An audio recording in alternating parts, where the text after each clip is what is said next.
Welcome, little dreamers, to a very special place, a place filled with whispers and wonders. Tonight, we journey to a library unlike any other. It is called the Whispering Library. Imagine a room where the shelves stretch so high they almost touch the clouds. Each one packed with books so old their pages smell like history and sweet, dry leaves. The air itself feels different here, thick with secrets and quiet magic, as if every story ever told is still floating gently between the shelves. But this isn't just any old library.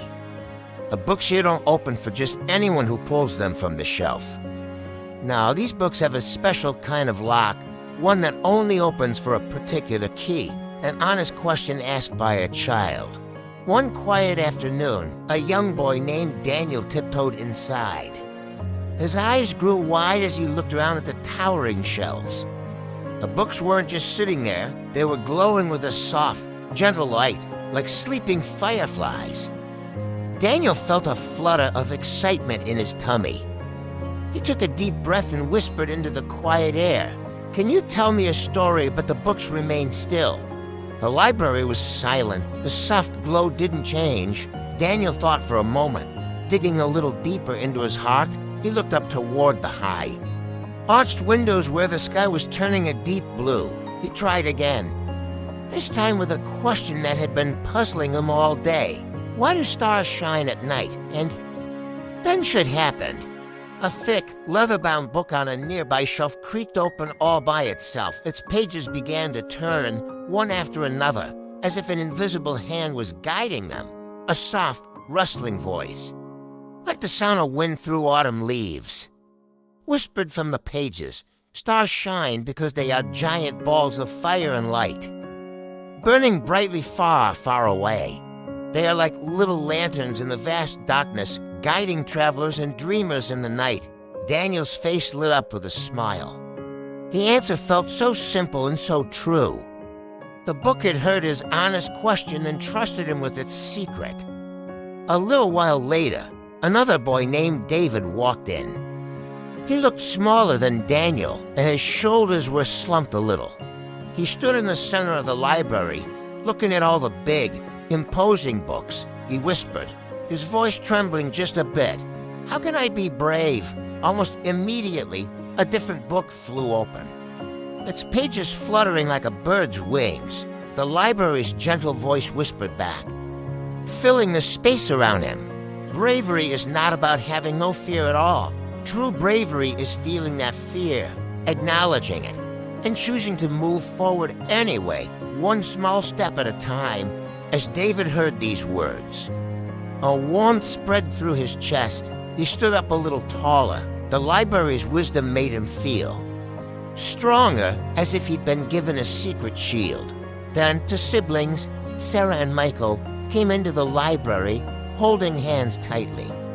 They looked at each other, and then together, they asked a question that had been weighing on their hearts. Why do we sometimes feel sad? The library seemed to sigh, and a book with a soft, blue cover opened gently.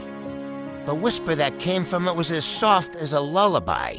Sadness is a part of life, just like sunshine and rain. It visits us to help us understand joy. When we feel sad, it teaches us how to be kind and to care for others who are hurting. It is like a quiet rain that helps the happy flowers in our hearts grow stronger later. Sarah and Michael looked at each other and nodded.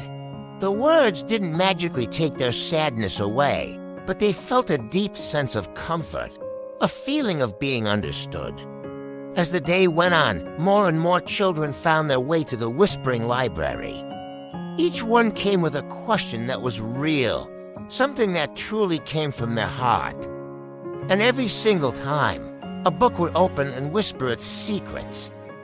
But the library was wise. When some children tried to be silly or tricky, asking things like, "Can you make me the king of all the candy in the world?" Or, "What's the secret password to never do homework again?" the books remained firmly shut.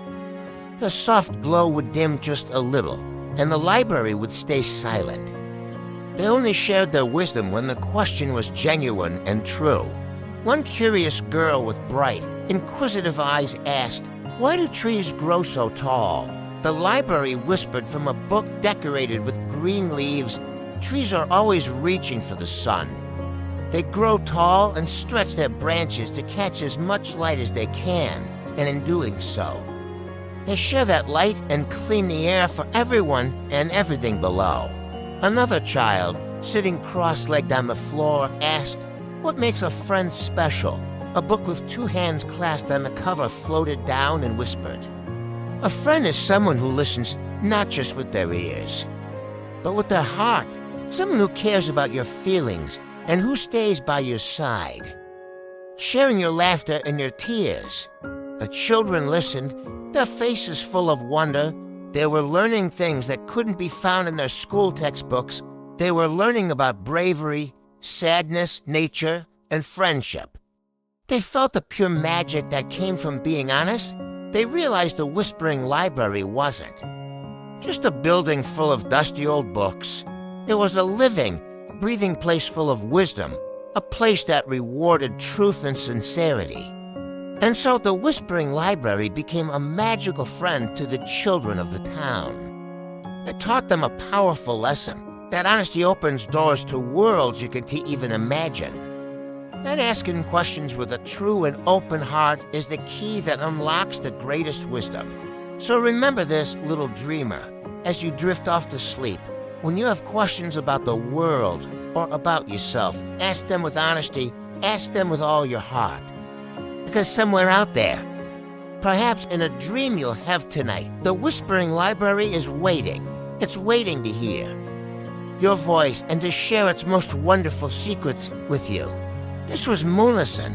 Sweet dreams, little dreamers.